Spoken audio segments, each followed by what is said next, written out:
Good morning. What is really important? Unsa man gid ang pinaka-importante di ay?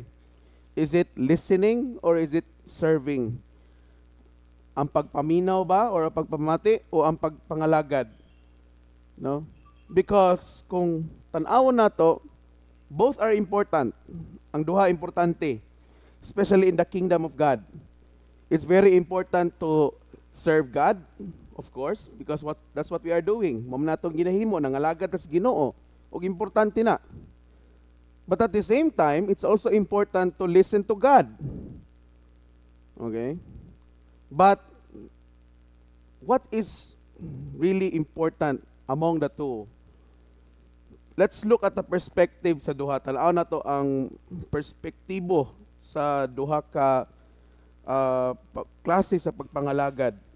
Tanaw na to ang perspektibo ni Marta. Marta, no doubt, was a very hospitable person. Walay pagduda nga si Marta, grabe gid kaayo ka, maabi-abihon nga tao. She knew how to treat her guests. Kay balo siya kung unsaon niya pagtagad sa iyang mga bisita, especially nga ang iyang bisita no sobra ka pinasahi kaayo. Imagine, no, ang Mesiyas, no, nga dugay na nilang gipaabot, mosulod sa iyang balay. Ikaw baka dili ka mabisi, di ba? Mubisita sa imong balay out of the many houses sa kadagan sa balay nga naagian ni Kristo during that time. Ang iyang balay pagyod ni Marta. And remember, Marta is the eldest of the siblings. It's Marta, Mary, Lazarus, no? Si Marta. So siyempre, isip usa ka magulang, no? Siyempre ang hunahuna sa kamagulangan nga anak similar po na sa pangunahuna sa usa ka ginikanan. So siyempre kung nay bisita, so dili gyud expected nga ang kamanghuran maoy unag kapuliki kun dili ang magulang gyud. Di ba? So mo yang gihimo. Aron lang nga mapakita niya nga kuan gid siya kanang maayo gid siya nga gitawag nga tao, hospitable. Okay? And probably dagantag mga nailhan nga mga Marta sa atong kinabuhi.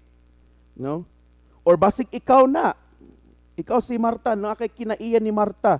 Grabe ka, kugihan, no, maabi-abihon, no, ang imong balay, imong i-welcome para sa uban. Okay?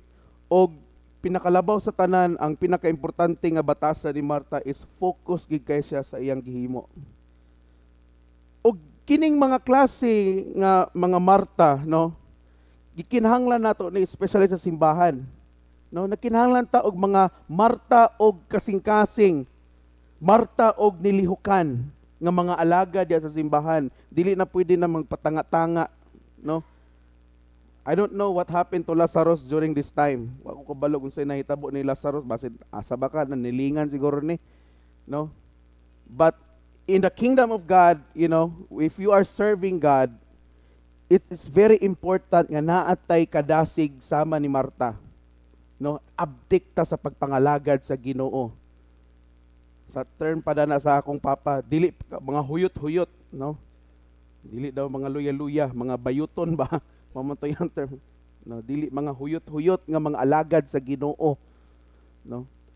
Dili pwede nga magpaluya-luya ta nga mag-alagad sa Ginoo. Dapat ang atong kadasig sama ni Marta nga because we are serving the King of Kings and Lord of Lords, dapat naka-focus gid ta sa pagpangalagad. Dapat pinaka the best gid kanunay ang atong i-offer para sa hari sa tanang hari ug ang Dios sa tanang Dios. Okay? Mao nang masabtan nato nga si Marta nagbagot-but gid siya atubangan ni Kristo. Isa nga Lord, wala ba ka makuan nga ang akong igsuon? Wala magtabang sa ako niya nagkapuliki ko dire. Di ginato sa mabasol nga nganong nakasulti gid siya gingana kay basic kaayo siya pagpangandam. No? Usahay pod makapangampata sa atong mga kaigsuonan nga nag-alagad pod sa Ginoo nga Lord. Usa ba ni nga ako ra may active diri sa simbahan unya kanang uban lagi kay murag way pakialam. Di ba? matandi na to, makompare na to ang atong level sa pagpangalagad ba. Ako dasig kay ko Lord, unya sila murag kuan man, murag luya-luya man. Usahay biya ka ng mga lagad bitakas Ginoo, unya dasig ka kaayo, unya makita nimong uban nga nagpaluya-luya, usahay makatakod pod. Makatakod na, no? Kanang grabe na kay nimong hatag sa imong best, unya nakita ra nimong uban nga wala lang papaling-paling ana on off sa ministry, no? Labi nagkauban nimo sa pagpangalagad, ang parehas mo og kanang kuan mapagpangalagad. Mao nang makabati kag frustration, no, anxiety og daghan pa. Kay ngano man ma-pressure ka. So dapat ako gyud ni kuan, murag mabati nimo nga naa sa imo nagtan-aw ang tanan, no, nga magma-pressure ka nga ihatag gid nimo ang best nga bahala na mo di mo magtarong basta ako magtarong ko nga naman ako ra isa mabilin, no. Sahay natay ingana nga panghuna-huna because again, you know, mo nagimo ni Marta, bahala mo diya. Basta ako diri, mangluto na ko diri, no, andam na ko diri, pagawas ko ni mga tinaguan ako nga mga plato, kutsara, tinidor, baso, no. Bahala na mo. Pero wag gid mapugi, na-frustrate gid siya. Siya, Lord, reklamo gid siya, Lord. Di ba ka manumbaling? No? Don't you care? Murabag ang iyang pagtanaw ni Ginoong Jesucristo nga walay pagtagad sa iya ba? No? Saya ana ta, Lord. Wag ka nag-care na ako nga ako na lay nagpakabana diri sa simbahan. Unya sila wala na. Ma-frustrate na ba? Karon tan-aw nato ang perspektibo ni Maria. Nasayod ta si Maria being the second of the three siblings.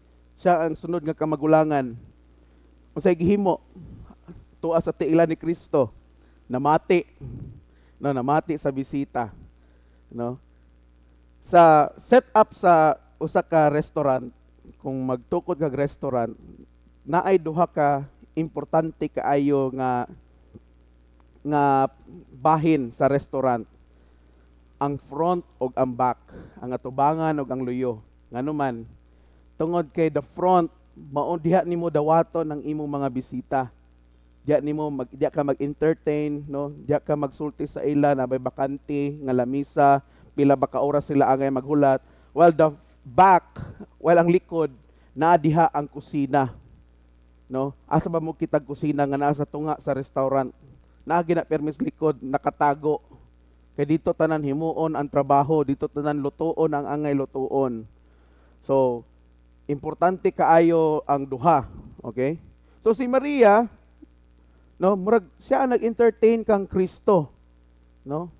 Ingon siguro siya nga, Lord, diri ka lingkod. Nya pagsugod ni Kristo wali, naapil na lang po siya lingkod pod. Na namati siya sa mga gitudlo ni Kristo. Usahay, no? Magkuanta nga, namati man ko sa Ginoo. No, nagkuan man ko, dili na ko mag-involve sa ministry. Importante lang nga, nagsimba lang ko, naminaw lang ko wali, okay na. No? Okay, we believe that it's good only to listen. Okay?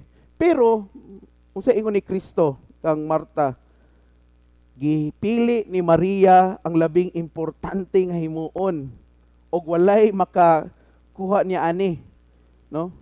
And nobody can take it away from her. Ika nga, Lord, importante gid, mas importante pa dayon nga maglingkod-lingkod ra kaysa mag-alagad sa imo, no? Manang akong pangutana ganina, unsa man gyud ay ang importante sa duha? And this is the answer. Importante ang duha. Okay? It is very important to serve God, but at the same time, it's very important to listen to God. Okay? Kay hunaw-naon nimo ni, because if you will not listen to God, kung dili ka mamati sa Ginoo, then how can you serve? Saan nimo pagpangalagad sa Ginoo? Okay? Giunsa nato pag-abot sa atong mga tagsa-tagsa ka mga tawag sa atong kinabuhi. Kung kaniadto nga wala pa nato nadawat ang tawag, wala ta namati sa Ginoo nga nanawag nato. Okay? Mao nang gi-emphasize pag-ayo ni Kristo nga Importante ang pagpaminaw. But Jesus did not also discount ang gihimo ni Martha. Wala po niya tagaan og ubos nga pagtagad ang gihimo ni Martha. Nga dili to importante ang iyang gihimo, nga nangalagad siya, nagpakabisi siya. Pero ang punto is, mao dapat ni ang angay natong sundon, no? The discipleship model that Jesus is making us see, no? Nga it's not about busying ourselves to get God's approval, but it is about listening and receiving God's word in our life. No? Ang discipleship is dili ang pagpakabisi sa atong kaugalingon aron nga malipay ang Ginoo sa ato. Kay whether we like it or not, daghan nato ang nangalagad sa Ginoo aron lang nga ma-impress ang Ginoo. No? Aron lang malipay ang Ginoo sa ato ba? And some of us, we serve God tungod kinatay gipangayo sa Ginoo. Pangayo ko og kanang house and lot sa Ginoo. Mangalagad sa una. Kaya we think nga pagtaas na itong pagpangalagad, o i-reward na kita sa Ginoo. Mura tag nangarbaho na sa gobyerno, kung pila ka length of service nimo, mapod to'y imong madawat pod nga kuan kanang pensyon, diba? Kung taas-taas ka pagpangalagad, takot-takot mo din pensyon, no? Kung mubo ra pod, di nga ra pod ka dako ang imong madawat. But it's not. It's about listening to God, receiving His words. Matod pa ni San Pablo in Romans chapter 10 verse 17, faith comes from hearing and hearing through the word of God, word of Christ. No, ang pagtuo, no, gikan sa pagpamati, ug ang pagpamati gikan sa pulong sa Dios. No? So last Sunday we talk about faith. So how do we relate this? No, ingani ang pagtuo nato. This is how we build up our faith. Pinaagi sa pagpamati sa Ginoo. And at the same time, dili lang igo nga mamati ta. We have to put action on our faith. Okay? Tanawa ha.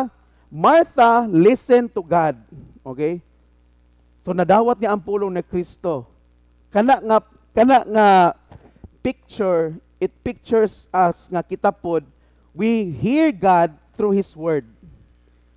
And ang gihimo ni Martha nga nabisi siya should be also a model for us nga dili lang igo nga namati ta sa tiilan ni Kristo, dili lang igo nga namati ta sa pulong sa Ginoo, kun dili atong ibutang sa lihok kung unsay atong nadungog gikan sa Dios. We have to put it into action. Kay as we all know, faith without works is dead. Sayod ta nga ang pagtuo nga walay buhat, patay. That is why it's very important nga we have a kind of faith that is in action, no? A faith that is always in action, but it all starts with listening to God. Kinahanglan nga mamati ta sa Ginoo. Okay? Kay kung pangutan-on ta, ngano nag-alagad man ta sa Ginoo? Nga wa man nato makita ang Ginoo. We serve God not only because we love Him, tungod kinaatay pagtuo mismo nga bisag wala ta kakita sa agalon nga atong gialagaran, pero nagtuo ta nga buhi siya ug tinuod siya. Okay? Kay kung wala ta magtuo ana, then what is the purpose ngano nangalagad ta sa usa ka Dios nga di nato makita? Di ba? Nga ang konsepto sa kalibutan nga kun unsay imong makita, aya ka mutuo. To see is to believe. Okay? That is why it's very important again, odire et servire, no? To listen and to serve. That should be our encouragement, mga Kristohanon. Odire et servire. Okay? Or odiam et serviam. I will listen and I will serve. Dapat mo na atong driving force nga mamati ta sa Ginoo because God speaks to us. Okay? Dili lang kaniadto, but even until now sa itong panahon, God speaks to us in many different ways sa daghan nga mga pamaagi. But the question is, have we heard from God? Or nasubrahan ra tag kabisig pagpangalagad nga wa na ta nakadungog sa Ginoo? Okay? Kay daghan mga Kristohanon nga nasubrahan sa pagpangalagad sa Ginoo, wala na namati sa Ginoo, and now they don't know the purpose sa ilang pagpangalagad. Nawad-an sa direction.